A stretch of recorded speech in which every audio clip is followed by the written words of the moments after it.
যখন স্বামী ও স্ত্রী একে অপরের প্রতি সত্যি মনোযোগ, ভক্তি এবং সততা দেখায়, তখন সংসার হয় শান্তি ও সুখের কেন্দ্র। কিন্তু জীবনের পথে প্রলোভন, আকর্ষণ এবং অস্থিরতা আসে, যা কখনো কখনো আত্মনিয়ন্ত্রণকে দুর্বল করে। কেউ যদি বড় পুরুষের সঙ্গে সম্পর্ক স্থাপন করে, তাহলে সেটা কেবল শারীরিক নয়, এটি মানসিক, সামাজিক এবং আত্মিক ক্ষতির কারণ হয়ে দাঁড়ায়। প্রথমে মনে হতে পারে এটি শুধু মুহূর্তের আনন্দ, এমনকি কখনো কখনো মনে হতে পারে যে সম্পর্কের মধ্যে ভালোবাসা আছে। কিন্তু ধীরে ধীরে দেখা যায় সেই সম্পর্ক এক ধরনের বিষে পরিণত হয়। স্বামী বা স্ত্রীর প্রতি বিশ্বাসঘাতকতা, ঘর ভাঙা, সন্তানের মানসিক ক্ষতি এবং আত্মার শান্তি হারানো সবই জন্মায়।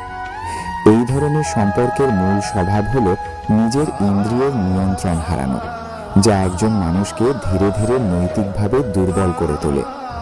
ধর্মীয় গ্রন্থগুলোতে স্পষ্টভাবে বলা হয়েছে যে স্ত্রী ও স্বামী একে অপরের প্রতি সম্পূর্ণ সততা বজায় রাখার জন্যই জন্ম নিয়েছেন। বড় পুরুষের সঙ্গে সম্পর্ক মানে এই ন্যায়পরায়ণতা ভেঙে ফেলা। এটি আত্মার জন্য মারাত্মক পাপ। শুধুমাত্র শারীরিক আকর্ষণ নয়, এমন সম্পর্কের মাধ্যমে জন্ম নেয় মানসিক উত্তেজনা, অনিশ্চয়তা এবং সামাজিক কলঙ্ক। এই ধরনের সম্পর্ক ঘনিষ্ঠ হলেও শান্তি আনে না। প্রাথমিক আনন্দের অনুভূতি ধীরে ধীরে হারিয়ে যায়। অপরাধবোধ এবং আত্মসমালোচনা প্রতিনিয়ত মনকে পীড়িত করে। মানুষ যখন এই অপরাধকে লুকানোর চেষ্টা করে, তখন ভেতরের উত্তেজনা আরও বৃদ্ধি পায়। সংসারে অশান্তি জন্মায়, সন্তানের জীবনে মানসিক চাপ বৃদ্ধি পায় এবং পরিবারের অন্যান্য সদস্যরা হতাশ হয়। এ ধরনের সম্পর্ক মানসিক, সামাজিক এবং আত্মিক ক্ষতি ছাড়াও এক ধরনের আভ্যন্তরীণ বিভ্রান্তি সৃষ্টি করে। মানুষ তার নিজের নৈতিকতা, ধর্ম এবং আত্মিক মান হারায়। বড় পুরুষের সঙ্গে সম্পর্কের ফলে মানুষ লোভ, কাম এবং অহংকারের মধ্যে আটকে পড়ে। এটি শুধু জীবনের সাময়িক সুখ নয়, বরং দীর্ঘমেয়াদে আত্মার শান্তি হারায়। পরিবারে এই ধরনের সম্পর্ক থাকলে ঘর ভেঙে যায়। পারস্পরিক বিশ্বাস, ভালোবাসা এবং সহমর্মিতা কমে যায়। ছোট ছোট দ্বন্দ্ব বড় ঝগড়ায় রূপান্তরিত হয়। সন্তানরা এই উত্তেজনা অনুভব করে এবং তাদের মানসিক বিকাশ ক্ষতিগ্রস্ত হয়। সমাজেও এই ধরনের আচরণ কলঙ্ক সৃষ্টি করে। মানুষ যে কখনো সৎ ও ন্যায়পরায়ণ হবে, তার বিশ্বাস হারিয়ে যায়। ধর্মীয় দৃষ্টিকোণ থেকে এই ধরনের সম্পর্ক গুরুতর পাপ। আত্মার জন্য এটি গভীর ক্ষতি বয়ে আনে। প্রাচীন ধর্মগ্রন্থগুলোতে বলা হয়েছে যে কাম, লোভ এবং অহংকার আত্মাকে নিম্নমুখী করে। বড় পুরুষের প্রতি আকৃষ্ট হয়ে একজন ব্যক্তি নিজের সততা, নৈতিকতা এবং আত্মনিয়ন্ত্রণ হারায়। ফলে জীবন ধীরে ধীরে ভেঙে পড়ে। এ ধরনের সম্পর্ক শুধুমাত্র স্বামী স্ত্রী বা পরিবারের মধ্যে সীমাবদ্ধ থাকে না, সমাজেও এর প্রভাব থাকে। মানুষ যখন নিজের পরিবারে বিশ্বাসহীনতা দেখায়, তখন পারিপার্শ্বিক মানুষও তার প্রতি অবিশ্বাসী হয়ে ওঠে। অপবাদ ও সমালোচনা জন্মায়। একজন মানুষ হয় অশান্ত, আত্মসমালোচনায় ভোগে এবং জীবনের সব সুখ হারায়। পাপ থেকে মুক্তির পথ রয়েছে। আত্মনিয়ন্ত্রণ, সততা এবং নৈতিক আচরণ বজায় রাখা অপরিহার্য। প্রলোভন ও লোভ থেকে নিজেকে রক্ষা করা সবচেয়ে বড় শিক্ষা।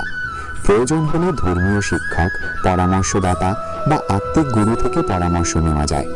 নিয়মিত প্রার্থনা, পূজা এবং আত্মসমালোচনার মাধ্যমে নিজের আচরণ পরিবর্তন করা সম্ভব। যারা ইতিমধ্যে এই ধরনের সম্পর্কের মধ্যে পড়েছেন, তারা পুনরুদ্ধারের পথ অবলম্বন করতে পারেন। প্রথমে নিজের অপরাধ স্বীকার করতে হবে এবং পাপের জন্য সত্যিকারের পশ্চাত্তাপ করতে হবে। পরবর্তী ধাপে স্বামী স্ত্রী ও পরিবারের কাছে ক্ষমা চাওয়া এবং সতর্ক ও সৎ আচরণে ফিরে আসা। নিয়মিত ধর্মচর্চা, আত্মশুদ্ধি এবং সততার মাধ্যমে শান্তি অর্জন করা যায়। এই ধরনের পাপ থেকে মুক্তি ও আত্মার পুনর্গঠন সম্ভব। সত্যিকারের শান্তি আসে সততা, ন্যায়পরায়ণতা এবং আত্মনিয়ন্ত্রণের মাধ্যমে।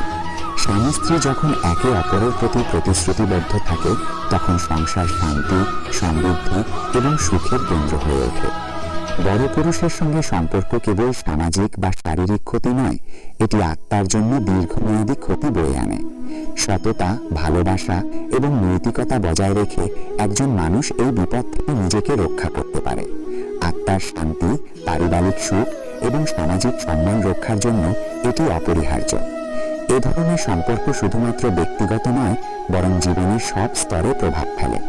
এটি শারীরিক, মানসিক, সামাজিক এবং আত্মিক ক্ষতি একসাথে আনে। যারা সত্যিকারের শান্তি চায় তাদের উচিত সততা, ন্যায়পরায়ণতা এবং আত্মনিয়ন্ত্রণ বজায় রাখা। প্রলোভনের কাছে আত্মসমর্পণ করা কখনো সুখ দেয় না, বরং এটি দীর্ঘমেয়াদী দুঃখ ও পাপ বয়ে আনে। নিজের আত্মাকে খুঁজে বের করা, পরিবারের সঙ্গে সম্পর্ককে মজবুত করা এবং সমাজে সৎ ও ন্যায়পরায়ণ জীবনযাপন করা, এই হলো একমাত্র পথ এই ধরনের বিপদ থেকে মুক্তির।